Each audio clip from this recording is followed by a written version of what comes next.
about TBLT.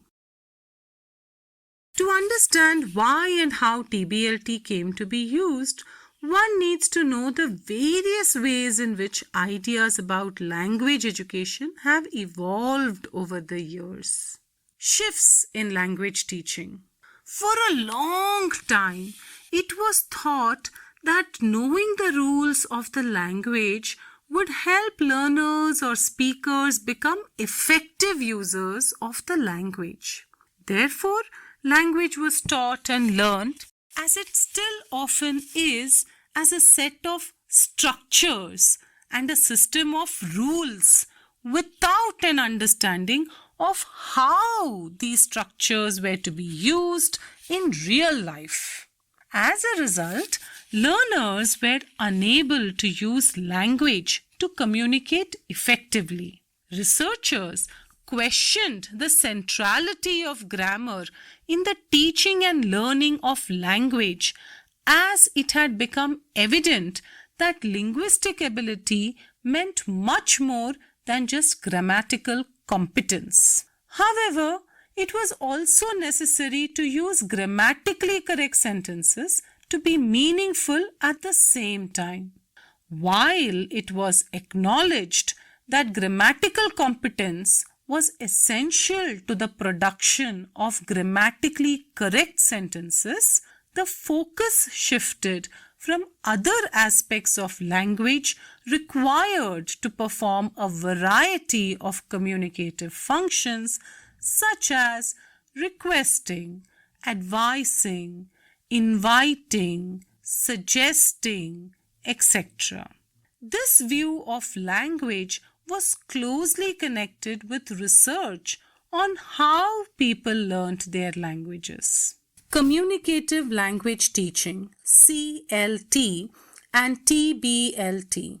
As learners and users of our home languages, we realize that learning a language by learning its rules is not how we learnt these languages, where we use the language primarily to convey and understand feelings, thoughts, emotions, and messages. We've already seen this in Block 1 of Module 2. As language teaching methods have continually been influenced and shaped by theories of language and theories of learning, researchers and teachers began to realize that the teaching of mere structures of language would not lead to successful language learning. The focus shifted to an examination of what we use language for. This led to an reorientation in understanding the nature of language and how it is acquired. As a result, the communicative language teaching approach came into being in the 1970s with an emphasis on communication in social contexts. CLT was the result of a considerable shift in our understanding of language learning. In this view, language is seen primarily as a vehicle for the expression of meaning. The emphasis is on using language appropriately to fulfill a variety of purposes in everyday life, such as asking for advice, greeting people, and so on. Language learning is seen as taking place when there is an interaction between the learner and other users of language. It is a collaborative creation of meaning, a negotiation between the learner and their interlocutor as they attempt to understand one another. Learning occurs when learners pay attention to the feedback they get when they use language. Paying attention to the input and trying to use new forms heard, and learners experimenting with language and trying to say things in different ways. So, as we can see, TBLT draws on many of the principles that are a part of CLT as well as experiential learning. Studies conducted in French as a second language in classrooms in Canada showed that teachers had positive attitudes towards the use of tasks for language teaching, and they believed that the ability of their students to use the target language improved with the use of this approach. Teachers and learners alike feel that TBLT engages learners by providing them with opportunities for authentic use of language in the classroom. Indeed, tasks can provide frameworks that support many of the key elements understood to enhance language acquisition and facilitate effective instruction, negotiation of meaning, output hypothesis, and learner autonomy. So the key concepts include communicative competence, a user's knowledge of aspects such as phonology, morphology, syntax, and semantics, as well as knowing what to say, how to say, and when to say it.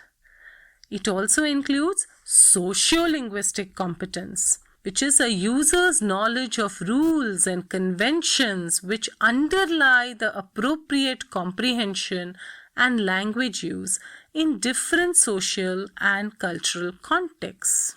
The role of grammar in TBLT. Having read about CLT and TBLT, the one question that is probably at the back of our mind is this: does the focus on meaning making mean that there is no focus on or for grammar teaching? In its early days, CLT eschewed the idea of grammar teaching and it was kept out of the classroom.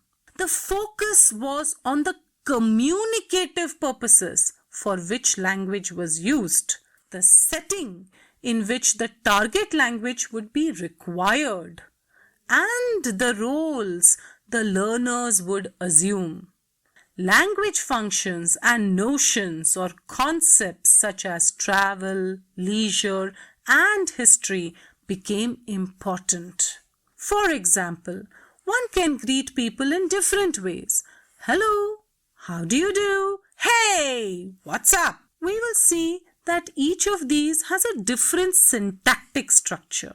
Practitioners of shallow end CLT see grammar as a means of effective communication, and so grammar is taught inductively. That is, learners arrive at rules through use and as they encountered numerous examples of a particular structure. But slowly, the need for a focus on form became evident. While meaning-focused instruction fostered fluent oral communication skills, learners failed to develop a high level of linguistic or socio-linguistic competence. As a second language, learners may have inadequate resources to process the target language. They find it difficult to attend to meaning and form simultaneously. In such situations, while performing a communicative activity, meaning is prioritized over form. Therefore, it becomes necessary to draw their attention to form within the framework of the communicative task. So, how can we teach grammar? There are two ways. Inductive grammar teaching, a more learner-centered approach where learners arrive or notice at the rules after working with language samples. Another is deductive grammar teaching, a more teacher-centered approach where the rules are presented first and the examples follow later. So what can we do? Doughty notes that the factor that distinguishes focus on form from other pedagogical approaches is the requirement that focus on form involves learners briefly and perhaps simultaneously attending to form, meaning, and use during one cognitive event. In this way, tasks that stress the importance of form, meaning, and use become more relevant and useful in language learning. CLT versus TBLT. When to use which? You might look at TBLT and CLT and wonder about the differences between the two. They do seem similar, don't they? Given below are some pointers to distinguish the two. Communicative language teaching and task-based language teaching are both approaches that emphasize using language for communication. But they differ in their focus and how they achieve that goal. Here is a breakdown of the key differences. Focus. CLT broadly focuses on developing communicative competence, which includes fluency, accuracy, socio-linguistic awareness, and the ability to use language for different purposes and audiences. TBLT specifically focuses on completing tasks that require learners to use language to achieve a particular outcome and focuses on problem solving. With regard to activities and planning, CLT has activities that are more varied, including discussions, role plays, simulations, games, and information gap activities. Planning often centers around creating opportunities for communication and interaction. TBLT activities are typically designed around specific tasks. Planning involves a clear task cycle with pre-task, task, and post-task stages. The role of the learner in CLT is that of an active participant who negotiates meaning, expresses himself or herself, and interacts with others. Example, share your dream profession. What do you want to do and why? TBLT. Similar to CLT, learners are active participants using language to complete tasks. However, there might be a stronger emphasis on problem solving and collaboration in TBLT. For example, your friend wants to be a doctor. Identify pathways for him or her to become one and convince his or her parents to allow this dream. The role of the teacher. In CLT, the teacher acts as a facilitator, providing scaffolding, feedback, and opportunities for communication. In TBLT, the teacher plays a similar role as in CLT, but might also have a role in guiding learners through the task cycle and managing the task completion process. Relationship to grammar. In CLT, grammar is seen as a tool for communication and may be taught implicitly or explicitly depending on the context. In TBLT, grammar may be less emphasized than in CLT, with the focus being on using language functionally to complete tasks. However, grammar can still be addressed if it arises naturally during the task completion. Here is an analogy. CLT. Think of it like a playground. Children use various equipment, that is language skills, to play and interact with each other, that is to engage in communication. In TBLT, think of it like an obstacle course within the playground. Children use their skills to overcome challenges and reach the finish line, that is to complete the task. In essence, CLT creates a context for communication using various activities. TBLT uses tasks as the driving force for communication. Both approaches can be valuable for language learning, and they can even be combined. Teachers can use CLT principles, to design engaging tasks, and TBLT can provide a framework for creating communicative activities. TBLT and experiential learning. Now that we have identified some of the features of a task, let us examine what we mean by task-based language teaching, TBLT. By now, we must have realized that task-based language teaching is deeply rooted in and closely connected with the concept of experiential learning, which considers the learner's immediate personal experience as the beginning point for the journey of language learning experience. Any kind of engagement with and reflection on a sequence of tasks leads to both intellectual and linguistic growth. The phrase learning by doing captures this idea of active involvement. In this way, TBLT contrasts with the traditional transmission model where the learner is passive and the teacher is seen as the transmitter of knowledge. Experiential learning draws from a variety of disciplines and emphasizes the integration of action and reflection. Learners transition from the knowledge that they already possess and what they are able to do with it to incorporate new knowledge and skills. To do this, they make sense of an immediate experience and then go beyond it through reflection and transformation. The aspects of experiential learning reflected in TBLT are transformation of knowledge within the learner rather than the transmission of knowledge from the teacher to the learner. Learners participate actively in small collaborative groups. A holistic attitude toward the subject matter is encouraged.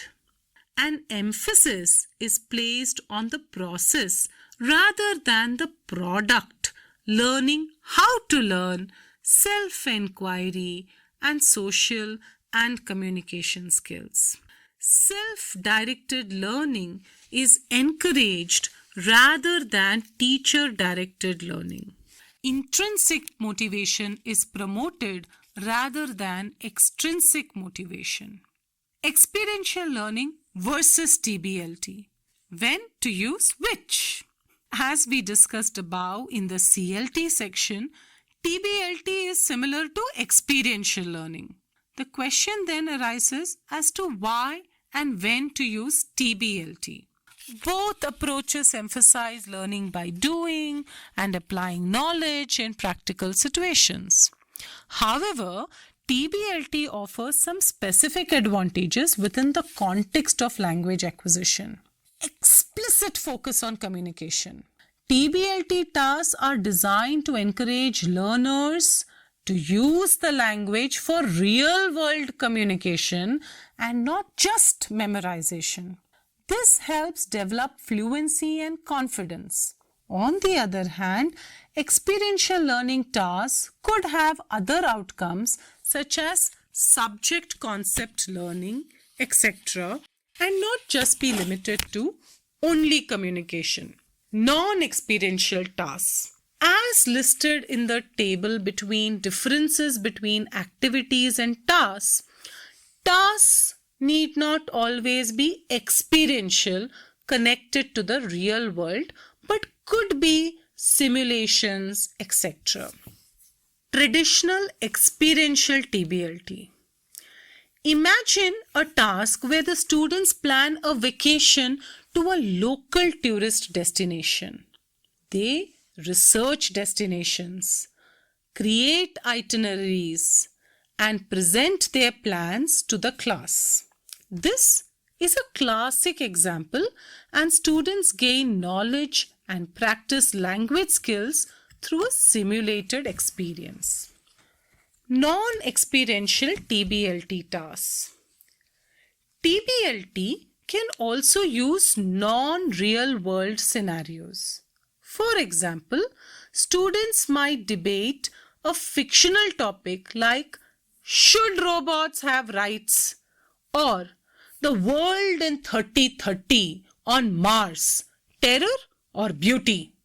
This still requires them to use language to research, form arguments and present their ideas, but is not real world. Limitations of non-experiential TBLT. While these tasks work, TBLT is most effective when it connects language learning to real-world applications. Tasks that are completely divorced from experience might lose some of the engagement and practical value that TBLT offers. Finding the balance. The best TBLT tasks will likely find a balance. They may not be fully immersive experiences, but they should still encourage students to use language in a purposeful and communicative way. Structured approach. While experiential learning can be open-ended, TBLT provides a clear structure with defined goals, tasks, and feedback mechanisms. This helps learners stay focused and track their progress. Integration of skills. TBLT activities typically involve using all 4 language skills: speaking, listening, reading, writing, together mirroring how languages are used naturally. While experiential learning too might integrate skills, there might be additional learning outcomes than communicative competence, such as digital literacy. Here is an analogy. Think of experiential learning as a general recipe for learning by doing. TBLT takes that recipe and adds specific ingredients, communication focus, skill integration, to create a dish optimized for language acquisition. So while experiential learning is a broader concept applicable to many disciplines, TBLT tailors it specifically for language acquisition by adding language-specific elements with a focus on communication and practical application. Similarly, there are many other approaches and methods to teach language. Each time we use an approach or a method, we need to understand why we wish to use it and how it will best lead to achieving our selected learning goals.